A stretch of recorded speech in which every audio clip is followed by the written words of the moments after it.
अगर कभी समय मिले तो श्रीमद् वाल्मीकि रामायण का वो 3 पेज पढ़ना जहां कौशल्या अपने बेटे को समझा रही है।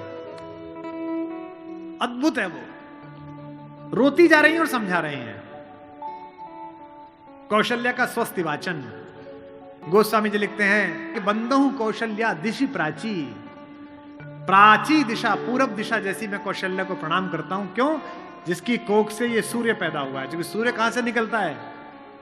पूरब से निकलता है। कीरति जासु सकल जग माची। कौशल्या स्वस्ति वाचन कहती हैं। भरा हुआ कंठ है, आंसू बह रहे हैं और राम से कहती हैं कि हे राम, जंगल में प्रकृति तेरी सरीसृपों से रक्षा करे, सांपों से रक्षा करे। कहती हैं कि इंद्र तेरी रक्षा करे, मरुत तेरी रक्षा करे, वरुण तेरी रक्षा करे, और बेटा जो जो तेरी रक्षा करता रहेगा मैं रोज उसका यहां दीपक जलाऊंगी। लेकिन एक बात जो आखिर में कहती हैं, वही राम की मां हो सकती थी। और बेटा तू ये मत पूछना जंगल में और जहान में, नगर में रास्ता कौन सा हो, तू जिसका प्रतीक है सत्य, उसी के रास्ते पर चलना। और फिर एक बात कहती हैं, और चिंता मत कर, जिस धर्म की तू रक्षा करता है वो धर्म तेरी रक्षा करेगा। धर्मो रक्षति रक्षितः, धर्म रक्षा करता। तो राम तुम उसी मार्ग पर चलो जो सत्य हो, कल्याणकारी हो, वो तुम्हारी रक्षा करेगा। ऐसे राम का निर्माण ऐसे परिवार के साथ हुआ है। उनके चारों तरफ जो परिजन हैं, जो उनके लोग हैं, राम के भाई भरत, जिन पर सबसे कम चर्चा होती है, सबसे कम भरत पर बोला गया है। लक्ष्मण उनके साथ 24 घंटे रहते हैं। शत्रुघ्न पर तो कम ही बोला गया है, भरत पर सबसे कम बोला गया है। सरस्वती ने देवताओं के कहने पर मंथरा की बुद्धि फेर दी। सरस्वती ने देवताओं के कहने पर कैकेयी की बुद्धि फेर दी। लेकिन जब भरत ने कहा कि मैं भैया को वापस लेने जा रहा हूं, तो देवताओं में खलबली मच गई। बोले यार अभी तो गया है ये, और इसको लेने ही चल दिया, और राम भावुक भी है, इसके प्रेम में वापस ना आ जाएं। तो देवताओं ने सरस्वती को कहा कि तुम जरा बात कर दो। तो क्या कहती है सरस्वती? देवताओं से कहती है कि 1000 आंखें होने के बाद भी जिसको सुमेरु ना दिखता हो, तुम मूर्ख हो क्या? मोसो कहत भरत मति फेरी, मुझसे कहते हो भरत की मति फेर दूं? दुनिया में किसी की भी बुद्धि भ्रष्ट कर सकती हूं, भरत की बुद्धि भ्रष्ट नहीं होती मेरे करने से।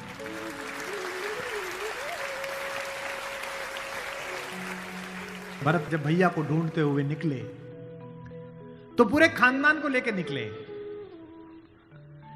भरत ने कहा किसी की तो मान लेंगे, कौशल्या की मान लेंगे, ससुर को भी लेकर गए। जब पहली रात भरत वहीं रुके जहां राम रुके थे, भरद्वाज के आश्रम में।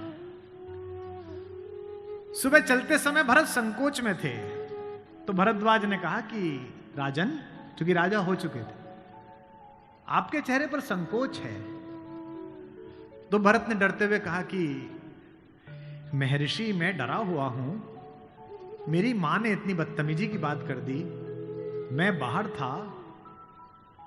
भरत को नहीं बताया गया था कि पिता दिवंगत हो गए, पता है आपको ये बात नहीं? भरत को संदेश भेजा गया था तो उसमें यह नहीं कहा गया था कि पिता एक्सपायर कर गए, यह कहा गया था कोई इमरजेंसी है, घर आओ। अयोध्या के बाहर नंदीग्राम में इनके पूर्वजों का एक मंदिर था, जहां इनके पूर्वजों की प्रतिमाएं लगी हुई थी। मानधाता की, दिलीप की, रघु की, अज की, नहुष की। वहां भरत रास्ते में रुके अपनी सेना के साथ पूजन करने के लिए कि पूर्वजों का पूजन कर लूं, पुरखों का।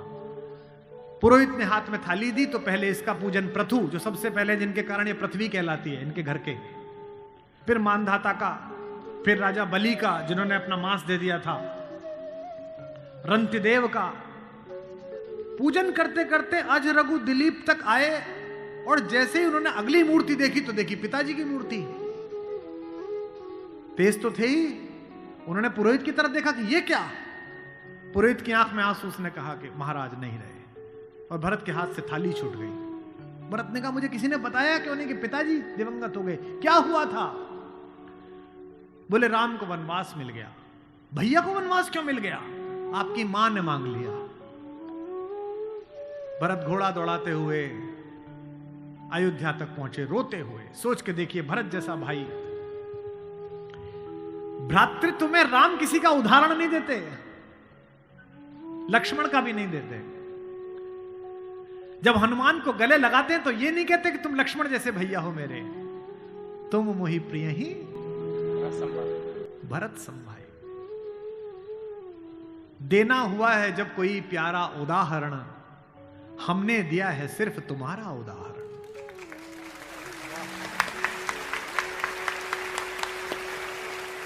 कि भरद्वाज से भरत ने पूछा कि भैया मुझे माफ तो कर देंगे ना, मैंने इतनी बड़ी गलती की, एक ऐसी गलती जो भरत ने की नहीं, उसके पश्चाताप में है भरत। मां ने इतनी गलती की, मुझे माफ तो कर देंगे? भरद्वाज ने कहा, हे राजन, मुझे पता नहीं कि तुम्हारे बड़े भाई तुम्हें कितना प्रेम करते हैं या नहीं, लेकिन जब वो यहां से जा रहे थे और सुबह के समय उन्होंने गंगा पार करने के लिए पुरोहित को बुलाकर स्वस्ति वाचन का मंत्र किया, तो बड़े खुश थे, प्रसन्न थे कि मैं वनवास पे जा रहा हूं, चेहरे पे मुस्कुराहट थी। लेकिन पुरोहित ने हाथ में जल दिया और जैसे ही पुरोहित के मंत्रों के बीच में निकला कि जम्बू द्वीपे भरत खंडे, और जैसे ही भरत सुना, राम के हाथ से जल गिर गया और वो जमीन पर गिर पड़े और हाय भरत चिल्लाने लगे। इतना प्रेम तुम्हें राम करते हैं।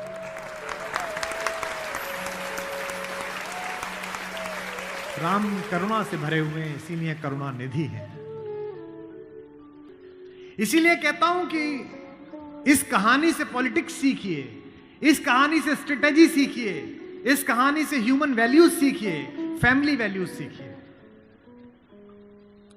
और जो राजनीति में लोग काम करते हैं, उनसे भी अनुरोध है कि सदा जनता की भावनाएं ही सत्य नहीं होती। इस देश का पहला लोकतंत्र का मानक गढ़ा राम ने, जिसने कहा कि जनता ही सदैव सत्य नहीं है, नीति सत्य है। मैं इसको सिद्ध करके बताऊंगा अब आपको। जब राम जंगल गए तो सब दुखी थे, सब परेशान थे, हर आदमी उन्हें लौटाना चाहता था। अगर राम उसी दिन लौट आते तो सब खुश हो जाते,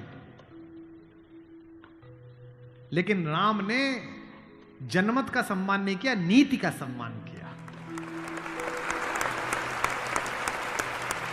जब पहली बार चित्रकूट पहुंचे तो वन देवी उनका स्वागत करने के लिए आई।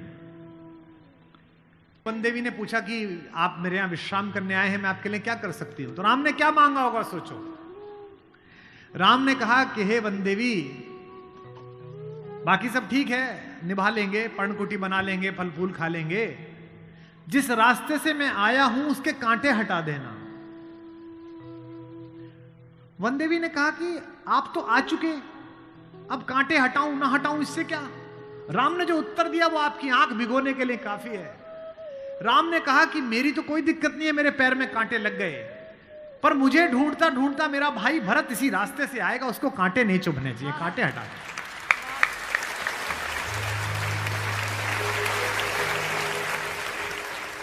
तो वन देवी को जिज्ञासा हुई। वन देवी ने कहा कि यथाज्ञा पयति महाराज, हे महाराज, आपने जो आज्ञा दी मैं कर दूंगी। एक छोटी सी मेरी जिज्ञासा है, क्या अयोध्या का राजा, अयोध्या की चतुरंगिणी सेनाओं का सेनापति, दशरथ का पुत्र, राम का छोटा भाई भरत इतना नाजुक है कि रास्ते में चलेगा तो उसके कांटे चुभ जाएंगे? राम ने कहा नहीं, वो तो वज्र के समान है, उसकी छाती से टूटकर तो इंद्र का वज्र टूट जाता है, ये कांटे उसे परेशान नहीं करेंगे। वन देवी ने कहा फिर क्यों हटा दूं? बोले परेशानी यह है कि जब उस रास्ते पर आएगा, अगर एक कांटा भी चुभा तो उसका दिल यह सोचकर टूट जाएगा कि मेरे कारण मेरे भैया को इन कांटों को झेलना पड़ा है।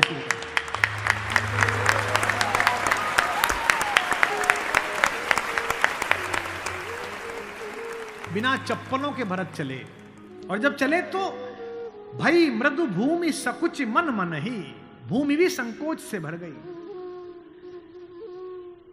कोमल चरण चलत बिनु पनहि, कोमल चरण चलत बिनु पनहि, भई मृदु भूमि सुकुचि मन मने।